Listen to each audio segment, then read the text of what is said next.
Un placer en volver a vernos de nuevo, saludar a los amigos de Escuela Sabática Viva y seguir investigando sobre la famosa profecía de Daniel 8:14, 2300 tardes y mañana, y el santuario sería purificado. Como veis, la clave de esta profecía es la palabra santuario, y es lo que vamos a profundizar ahora con el título A la luz del santuario, la luz del santuario. Vamos a pedir luz divina en oración y después profundizamos este tema. ¿Os parece? Muy bien, sí, perfecto. Amado Dios, Señor, queremos que estés con nosotros, que nos des la luz del Espíritu Santo para entender tu palabra y que juntos podamos disfrutar y compartir con otros lo que nos enseñas. Te lo rogamos en el nombre de Jesús. Amén. Amén. Como hemos visto en el estudio de la Biblia y en el estudio de esta luz progresiva que Dios dio a través de las personas desde que se creó la Iglesia cristiana hasta el tiempo de Lutero, en este caso la comprensión de la profecía es muy importante. Si no entiendes bien lo que quiere decir, si no entiendes bien los conceptos, puedes llegar a conclusiones erróneas. Pero lo bueno en este caso es que si reconoces y vas investigando, Dios te ayuda a conocer la verdad y Dios te guía para que tú puedas conocer la verdad. Al fin y al cabo, Jesús decía que el Espíritu nos guiaría en toda la verdad. La clave de esta profecía de Daniel 8:14 es el santuario. ¿Qué es el santuario? ¿A qué santuario se refiere? ¿Y cuál era el papel y el propósito de este santuario y por qué tiene su importancia en el gran conflicto? Claro, el santuario celestial es donde habita Dios, donde reside, ¿no? Donde Él está, es su presencia. Y fijaros que en la historia del pueblo de Israel es muy bonito cómo lo pudieron entender ellos y cómo lo aprendemos nosotros, porque Dios dicta que se ponga un tabernáculo, ¿no? Un lugar donde es una tienda de reunión. ¿Para qué? Para vivir Él entre nosotros, ¿no? Con lo cual nos quiere acercar, ¿no? Somos su pueblo y quiere estar entre nosotros. Sabemos que Jesús es el que está ministrando allí en el santuario celestial, pues porque de alguna forma es la única vía de que Dios y el ser humano puedan estar juntos en nuestra realidad de mundo de pecado y en nuestra realidad de que no podemos estar delante de la presencia de Dios si no es con el canal que es Jesús. Y por eso Él intermedia, es el que hace de puente, de vínculo, de unión, ¿no? para encontrarse con Dios, que es lo que Él ha querido siempre, estar con nosotros. Así que la teología del santuario es muy nuestra, muy adventista, ¿no? Muy de conocer pues, cómo hay una realidad que no está limitada a nuestra realidad de esta tierra, nuestra realidad humana. Hay algo en el tiempo, en el espacio, que se nos escapa, pero que está activa, que es real, que está presente, que es una realidad celestial que sigue estando activa para definitivamente eliminar el mal. Por lo tanto, pues, a veces estudiar el santuario es como mirar ese agujerito por la puerta, a ver qué está pasando, ¿no? Y intentamos mirar las realidades celestiales que se nos escapan aquí a las terrenas, pero como Dios nos las enseñó de una forma muy pedagógica, con el santuario en la tierra, luego el templo, etcétera, etcétera, pues eso nos hace vislumbrar un poquito de lo que es estar en la presencia de Dios, ¿no? Correcto, correcto. Preguntabas cuántos santuarios hay, y ya Sarai lo ha mencionado. La palabra de Dios nos menciona 2 santuarios, el celestial y el terrenal, que es una imagen o copia a escala de lo que es el celestial. En cuanto al celestial, poco conocemos, poco y casi nada. Que Dios reside ahí. Sí, claro. Y que Jesús ministra. Eso es. Y lo que podemos hablar del santuario celestial lo usamos o lo hacemos usando las imágenes y la terminología del santuario terrenal, que, claro, como bien decías, nos da una vislumbre de lo que es el celestial. Porque este santuario celestial, la Biblia sí nos dice que es claramente un espacio determinado. Y vamos a estar ahí en ese trono, en la presencia de Dios. A mí, como mencionaste tú, la teología del santuario me parece relevante y quiero que la veamos desde la perspectiva del gran conflicto. En este gran conflicto hemos dicho que se intenta distorsionar el carácter de Dios, que Dios es un dictador, que a Dios no le importa la criatura, a los seres que Él ha creado, que a Dios le importa imponer su punto de vista y su criterio y que el ser humano es infeliz en esto. Pues en ese contexto, Dios no solo que intenta decir no es así, Dios dice, hacedme un santuario, hacedme un tabernáculo y yo habitaré en medio de vosotros. Sí. Como que yo estoy estoy a gusto entre los seres que he creado, ¿no? Pero esto del santuario terrenal, el libro de Hebreos, el escritor dice, los cuales son figura y sombra de las cosas celestiales. Quiere decir que son una referencia a lo celestial, a todo lo que está relacionado con Dios. Y después encontramos una referencia en el libro de Juan donde dice, y el verbo, refiriéndose a Jesús, se hizo carne, y utiliza, podríamos traducir perfectamente en castellano, no sé si existe esta palabra, y el verbo se hizo carne y tabernaculizó en medio de nosotros. Es buena esta. Como que el tabernáculo era una referencia a Jesús. Y no era como una profecía, Dios mismo estará en medio de su pueblo. Y ellos lo verán, ellos verán. Y además Dios mismo saboreará todos los sabores de la existencia, del dolor, del sufrimiento, del rechazo, de la falta de comida, de agua, etcétera, etcétera. Pero no solo eso, sino que compartirá nuestra existencia de manera que Él demostrará ante el universo que las cosas serán diferentes. Y es muy interesante que Apocalipsis dice que Dios estará en medio de ellos, no habrá ni clamor ni temor. Como que este santuario es de alguna forma la promesa de que Dios no pasa desapercibido cuando nosotros sufrimos, cuando nosotros pasamos por este gran conflicto y sufrimos en nuestra carne sus propios efectos. Ahora, hemos hablado del santuario y hemos mencionado, y me ha gustado tu perspectiva, que habla de el santuario como un método pedagógico. Muy bien, ¿qué transmitía este método pedagógico? ¿Qué servicios se hacían ahí y a qué se referían estos servicios? ¿Qué lecciones transmitía? Sí, podemos acercarnos al santuario mirando esos servicios, esas categorías del santuario, empezando que había un servicio diario. Sí. Ese servicio diario implicaba esa búsqueda que también nosotros debemos hacer de la presencia de Dios diariamente, ¿no? No es una vez a la semana, una vez al mes, es estar en la presencia de Dios cada día. Y había un servicio anual, un servicio más especial aún, que el capítulo 16 de Levítico nos habla de ese Yom Kippur, el día de expiación. Únicamente ese día se entraba en la segunda parte o el segundo departamento del santuario, el lugar santísimo. De manera que ya intuimos que si hay un segundo departamento es porque hay un primero que se llamaba el lugar santo. Dentro de esos servicios que se hacían en el santuario, sobre todo se hacía la expiación del pecado. También estaba la parte en cuanto a las categorías del tabernáculo de reunión, estaba el altar, estaban los sacerdotes, quienes eran los que oficiaban esas ceremonias y esos sacrificios. Y luego estaba también el sumo sacerdote, quien era el único que podía entrar al lugar santísimo. Así que más o menos, teniendo estas matices, nosotros podemos intuir lo que era el santuario terrenal y lo que se hacía. Pero hay algo más. El santuario y los servicios del santuario prefiguraban el plan divino de salvación de Dios. Era una imagen de lo que pronto iba a ocurrir. El Salvador, el Cordero de Dios, muriendo por nosotros. Una representación en miniatura del plan de salvación. Exacto. Como un mapa, una hoja de ruta, lo podíamos entender, ¿no? Y el pueblo de Israel lo tenía muy claro. Y además, añado el matiz de lo que estabas comentando, que ese servicio diario representa la consagración diaria de Dios, no solo individualmente, sino de toda la nación. O sea, era como la constante dependencia de Dios y de la expiación que hace por nosotros, ¿no? O sea, no podía ser una cosa de, bueno, hoy no, porque ya lo hicimos ayer. No, es diario, ¿no? Claro, siempre prefigurando a Cristo. Y en el día de la expiación, claro, para el santuario terrenal había días de la expiación pues una vez al año. Para el santuario celestial habrá la expiación, ¿no? La purificación definitiva, ¿no? Es como, en realidad, el pueblo de Israel era que como volvía a comenzar cada año, era un reset completo. Entonces, habrá un momento de expiación total en el que el mal desaparecerá, igual que en el pueblo de Israel, en nombre de Azazel, desaparecía para siempre, y ya el mal se iba con él. Y es que es muy visual lo que has dicho del día de expiación de una vez para todo el año, en el caso del santuario terrenal, porque cuando el sacrificio se hacía diario, esa sangre, ese sacrificio, que permanecía dentro de la tienda, del tabernáculo. Claro, de manera que también daba Dios es muy pedagógico y muy visual a la hora de enseñar. Está diciendo, mira, esto tiene consecuencias, estos actos, ese pecado tiene consecuencias.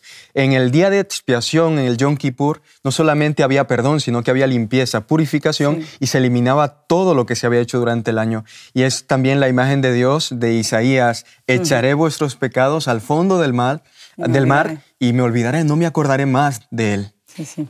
Me gusta lo que habéis mencionado desde las dos perspectivas, ¿no? De la parte pedagógica, y nada más quiero añadir la idea de que el santuario se refería a Jesús. Cualquier aspecto de lo que se hacía ahí era una referencia a Jesús. El Cordero, por esto Juan ve y dice, mirad a los discípulos, dos discípulos, este es el Cordero de Dios. El lavacro donde se lavaba, ¿no? La alusión al bautismo, al comienzo, a la purificación. Después tú entras en el lugar santo y ¿qué es lo que encuentras? La mesa con los panes. Jesús dice que Él es el pan de vida. Después tienes el candelabro, Él es la luz del mundo. Después tienes ahí el altar de incienso, las oraciones que son los méritos de Jesús. Después entras en el lugar santísimo y ¿qué es lo que encontramos ahí? La presencia, como una representación de la presencia de Dios, pero en el arca, ¿qué es lo que encontramos? El báculo que había reverdecido, que es un símbolo de la resurrección, de algo seco puesto en la presencia de Dios, resucita, es como un símbolo de la resurrección. Después encontramos el vaso con maná, la vida eterna, ¿no? El maná de la vida eterna aparece en Apocalipsis, y encontramos la ley de Dios. Y Él dice que pondré mis leyes en vuestros corazones, como que llegaréis a estar en armonía con mi carácter, a reflejar mi carácter. Por ello, todo lo que se hacía ahí tenía como propósito reproducir, por un lado, el carácter de Dios y sensibilizar al pueblo de Israel, pero por el otro lado es transmitirles una verdad. Y pensad un poco, esto tenemos que verlo en el contexto del gran conflicto. Y en este caso, en el contexto del gran conflicto, el servicio diario se refería tanto a lo que Jesús hizo por nosotros, lo que hace por nosotros y lo que hará por nosotros, y el servicio anual se refiere al momento de reinicio, como habéis mencionado, al momento en el que Dios claramente declarará y se justificará delante de los demás, y se quedará ante este juicio, ante el universo, se quedará claramente que Dios tenía la razón. Sí. Ahora, hablando de juicio, tanto Daniel como Apocalipsis, pero sobre todo Apocalipsis en famoso capítulo 14 de los 3 mensajes, en uno de ellos dice, temed a Dios y dadle gloria porque la hora de su juicio ha llegado. ¿A qué se refiere este juicio? Porque claramente entendemos que no es el juicio final, porque cuando dice la hora de su juicio ha llegado y dice y adorad al que creó los cielos, la tierra, el mar y las fuentes de las aguas, como que si hubiera sido el juicio final no apelaría al arrepentimiento de las personas. Este juicio podría entenderse de otra forma. ¿Cómo lo veis? Cuando en Daniel, ¿no? En Daniel 7, 9 al 10, está abriéndose unos libros, ahí es un acto de investigar, ¿no? De conocer qué es lo que ocurre, ¿no? Entonces, lo entiendo, luego damos más detalles, ¿no? Como un estudio de estas realidades individuales humanas, de estas realidades de lo que ocurre entre las criaturas creadas, ¿no? Entonces, ahí hay una tarea de leer, de estudiar, de investigar algo, ¿no? En este caso, las realidades humanas. Sí. Veíamos que Jesús intercede por nosotros en el lugar santo, y ahora vemos que su obra ha pasado de ese primer departamento al segundo departamento, al lugar santísimo, en cumplimiento, como veíamos las semanas anteriores, de la profecía de Daniel, capítulo 8, versículo 14, cuando en el 1844 se cumplen los 2300 días, tardes y mañanas, que hace referencia a años, que serían años, y que finalmente ese juicio que empezó en el lugar santísimo en el 1844 iba a terminar cuando llegue la segunda venida de Jesús. O sea, el momento cuando la obra sacerdotal de Jesús llegue al fin sería en la venida de Jesús, de ese juicio pre-advenimiento. Apocalipsis capítulo 22, del versículo 12, hay un texto, dice, «He aquí vengo pronto, y mi galardón conmigo, para recompensar a cada uno según su obra». Quiere decir que cuando Jesús venga, cuando en la vuelta de Jesús, traerá consigo el galardón o la sentencia. Por lo tanto, ha de haber sucedido un juicio preadvenimiento. o un juicio de investigación previo a su venida. Creo que, como os he mencionado, hemos de verlo desde la perspectiva del gran conflicto, este juicio. Y cuando hablamos de juicio, ¿qué es lo que plantea el gran conflicto? Dios, aunque tengamos que repetirlo, es muy importante que no perdamos de vista esto. Dios es injusto, Dios no es así, Dios es incorrecto, Dios no ama a sus criaturas, su ley no es la ley perfecta. Y en este caso, Romanos 3 trae un poquito de luz sobre quién es juzgado aquí. De ningún modo, antes bien se ha hallado Dios veraz, aunque todo el hombre se ha hallado mentiroso, como está escrito, para que seas justificado en tus palabras y que triunfes cuando te juzguen. En ese texto, y si miráis el contexto, aquí el que está en juego y el que está en juicio, ¿sabéis quién es? Dios. Es Dios. Claro. Sí, Además, sí. está en Daniel 7 está hablando ante el tribunal, ante millones, ¿no? O sea, está expuesto. Esto lo vemos como, y antes de que Jesús vuelva por segunda vez a recoger a los suyos, Dios está demostrando ante el universo que todos los que Él viene a recoger lo han elegido por amor y no gracias a las circunstancias. Sí, exacto. Por esto, en 1 Corintios 4:9, él dice que somos un espectáculo, el apóstol Pablo dice, somos un espectáculo para el mundo, para los ángeles y para los hombres. Quiere decir que este gran conflicto se desarrolla ante el universo, ante los mundos creados y también en este mundo, y Dios está se está revelando, o como en el libro de Efesios dice, para que la multiforme sabiduría de Dios sea dada ahora a conocer por medio de la Iglesia a los principados y potestades en los cielos. Estamos viendo que en este juicio del que estamos hablando, la hora de su juicio ha llegado, Dios se está exponiendo ante el universo, se ofrece, juzgadme, para que veáis que yo soy quien digo que soy, para que veáis que yo soy amor. ¿Y sabéis cuál es el mayor argumento que tiene Dios en este caso? Que somos, digamos, el segundo aspecto de este juicio. ¿Cuál es el mayor argumento que Dios tiene? En la cruz. En la cruz, por un lado, que Él se sacrificó y que se ofreció por amor a nosotros, y en segundo lugar, todos los que lo aceptan por amor. Sí. Todos los que lo aceptan por amor son la demostración de que las mentiras, de que la gente lo ama, como Job, que Job te ama porque tú le has ofrecido y le has hecho favores. No, yo estoy juzgado ante el universo y estas personas demuestran Exacto. que yo soy amor y me eligen a mí por amor. Por eso la Biblia dice que todos compareceremos ante el tribunal de Dios, porque es necesario que comparezcamos ante el tribunal del Mesías para que cada uno recoja lo que practicó estando en el cuerpo, ya sea bueno o ya sea malo. Como vemos, lo que tú bien has mencionado, hay una evaluación, pero esta evaluación, en este juicio, Dios dice, se demuestra que Dios es amor, que no hay ninguna sombra en su carácter y que todas estas personas, los millones y millones y millones de creyentes a lo largo de las edades, los que han elegido a Dios lo han elegido por amor, a pesar de la persecución y a pesar de la apostasía, básicamente, ¿no? Veamos un poco más. La Biblia nos habla y nos dice que Jesús subió y está a la diestra del Padre. ¿Qué es lo que hace Él a la diestra del Padre y por qué es importante su intercesión en el lugar santísimo? ¿Qué relación tiene que ver esto con nosotros? Vuelvo a la referencia de Sarai cuando antes mencionabas el santuario y el lugar santísimo, y es que me encantó esa visión de ese santuario celestial. Hebreos capítulo 9 creo que también nos va a ayudar. El versículo 12 en adelante más o menos nos habla de ese santuario. Dice, entró una vez por todas en el lugar santísimo. La referencia, una vez por todas, habiendo asegurado eterna redención. Porque no entró el Mesías en un santuario hecho por manos, representación del verdadero, sino en el cielo mismo, para presentarse ahora delante de Dios por nosotros. Y no para ofrecerse repetidamente a sí mismo, tal como entra el sumo sacerdote en el lugar santísimo cada año con sangre ajena, sino que entraría una vez por todas. Cristo murió en la cruz, y esa muerte en la cruz es un perfecto sacrificio para el pecado. Un perfecto, no necesitamos más. Su ministerio sacerdotal en el santuario celestial nos santifica, nos purifica y nos limpia. Ahora bien, habiendo entrado en el lugar santísimo, como hemos leído, nuestro abogado es Jesús en el juicio. Él es nuestro abogado, intercede por nosotros. Y eso, personalmente a mí, Me trae tanta paz, Sí. tanto gozo de saber que Jesús es mi abogado.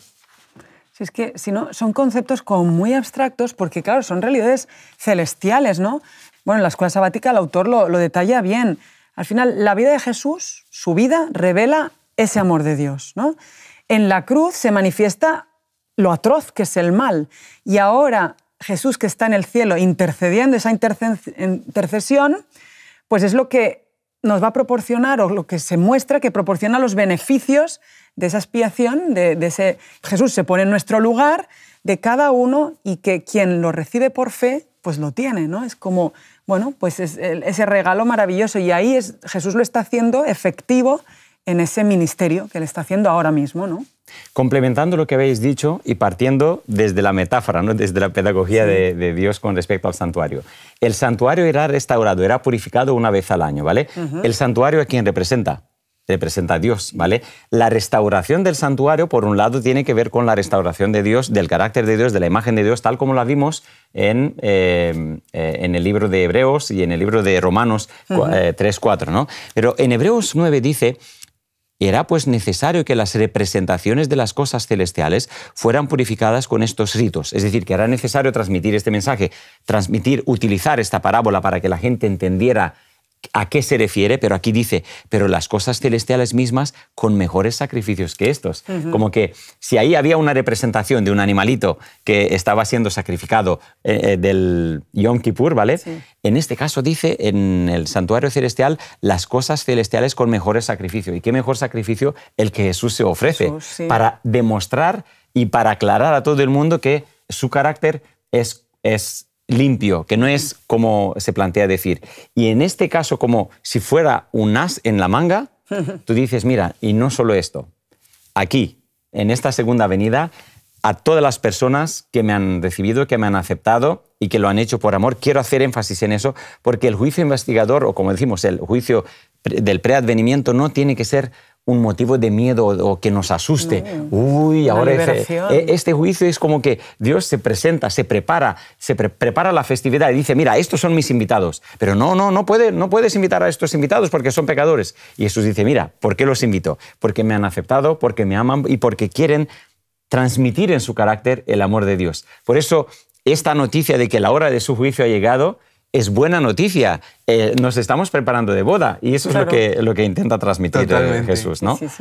Avanzamos un poquito más. En esta parte del estudio sobre los santuarios vimos su relevancia en la historia de la redención. Ahora, ¿cuál es la relación del santuario con la ley? ¿Y cuán importante es esto en el papel del gran conflicto? El santuario y la ley. Ellen White en El conflicto de los siglos nos lo revela muy bien, nos lo da masticadito, ¿no? Yo me he subrayado algunas ideas que me interesan mucho transmitir, pues al final el afligir esas almas, ¿no?, ante Dios, como con el verdadero arrepentimiento y dolor por los pecados, pues al final hace que tú quieras recibir esa oportunidad que tienes. Y la obra de preparación es individual, porque no existe una salvación grupal, tienes que aceptarlo tú. Tienes que recibirlo tú y vivirlo de esta manera, ¿no? Al final es una cuestión de definirnos, de cómo nos definimos cada uno en esa relación que queremos tener con Dios, ¿no? Ese vínculo que queremos tener con Dios o es un vínculo perfecto, vamos a entenderlo bien, o no hay relación, ¿no? Entonces no puede haber brechas, pero el mérito no es nuestro, porque es Jesús el que dice, mi vínculo con Dios es perfecto, con lo cual tú, vente conmigo, el vínculo que yo tengo con Dios es el que tú puedes tener a través mío, con lo cual ahí es nuestra relación con Dios, es la relación que Jesús tiene con Dios. En el contexto del gran conflicto en el cual estamos desarrollando este estudio, en las palabras del juicio, el Señor lo que le estaba intentando decir a su pueblo es que había esperanza para ellos. Porque el juicio, entendiéndolo desde esa perspectiva, no solo estaba el control de lo que le estaba sucediendo, sino Jesús le está transmitiendo, enseñando que también pelearía por ellos contra sus enemigos. Y ese es el juicio, un juicio que viene de Dios, que es de Dios, pero que va a vencer las naciones y sus dioses. Ese es el juicio. El juicio para nosotros debería ser un motivo de gozo. Por lo tanto, el juicio lo vemos desde la perspectiva del conflicto, donde aquellos que han tenido una rebelión contra Dios serán juzgados. Y creo que serán juzgados por la única regla que es el carácter de Dios, que es el amor. Sí. Por eso la Biblia, cuando habla de la ley, habla del amor. Quiere decir que cuando Dios dice que habitaré en medio de ellos, nos dice que Él quiere reproducir su carácter de amor en cada uno de nosotros. Sí. Y en el juicio del que hablamos, Dios evalúa a todas las personas si en ellos se ha reproducido su carácter de amor o no se ha reproducido su carácter de amor. Y al fin y al cabo, todo en el contexto del gran conflicto, la ley es un reflejo del carácter de Dios y Él quiere ver en los que son el as en la manga de Dios si ellos reflejan el carácter de Dios, ¿no? Y una frase que siempre me ha encantado: injusticia para uno, justicia para todos. Esta justicia de la cual estamos hablando, y me encantó el matiz que has hecho de ese amor, está disponible para todos. Y creo que en este momento de la historia de la humanidad y en los amigos que nos están escuchando, esta justicia está a nuestra disposición. Hagámonos parte de esa justicia. Sí. Y un último detalle, porque quizás muchas personas se preguntan, pero voy a tener que comparecer físicamente ante el juicio, ¿será algo físico, material? No hay necesidad de que comparezcamos físicamente ante el tribunal de Dios. No tenemos. Ya Cristo nos representa allí. Claro. Estas son las buenas noticias. Cristo nos representa. Correcto. Esto es lo que deseamos, queridos amigos, que podáis aceptar este regalo que Jesús nos hace, que podamos aceptar ser representados por Él en este juicio. Y la lectura recomendada para esta semana es El conflicto de los siglos, los capítulos 23 y 24. Nos vemos dentro de poco. Muy bien, seguimos. Escuela Sabática Viva te invita a poner en práctica los siguientes objetivos: crecer espiritualmente a través del estudio diario de la Biblia y la oración, experimentar el amor fraterno cuidando los unos de los otros, vivir la misión como un estilo de vida convirtiendo tu clase en una iglesia hogar y en un lugar de esperanza. Así, tu unidad de acción será un centro de reavivamiento, un centro de fraternidad y un centro de misión.